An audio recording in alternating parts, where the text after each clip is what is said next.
My favorite advice was the buckets. The buckets helped me to get organized.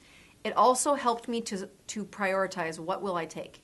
It allowed me to say, here are the places where I know I can keep things safe, I can keep them dry, and that kept me kind of prioritizing high priority, medium priority, low priority. Here's what's going to make it into the buckets. Not only do they travel well so that your medications stay very contained, but then when you're transporting from one location to the next, each person can carry a reasonable amount of medication in a 5-gallon bucket.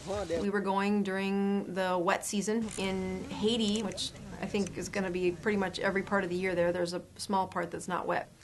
And it's a sealed environment, so if it does rain, you've got a place to protect your medications.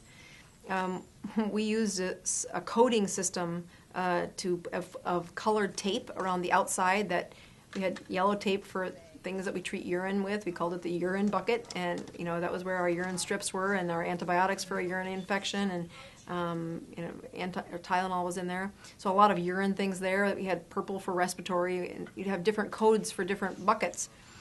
The bucket would be used as a toilet if somebody on our team had diarrhea. Several times we used it as a wash basin where we put the water in it, and that's where we washed our hands. Some of the things we brought we probably didn't need. I didn't understand that would be such a waste of our space and resources, but for the most part, we had a very tightly confined source of supplies, meaning you could take, there's a couple times we hiked up a mountain, and so we kind of restructured our buckets so that we only carried about, 8 buckets up the mountain instead of the 15 to 20 that we had. And the other part is that the buckets became a resource to leave behind. Usually would give it to the leader because a bucket with a sealing cover, that was very valuable to them.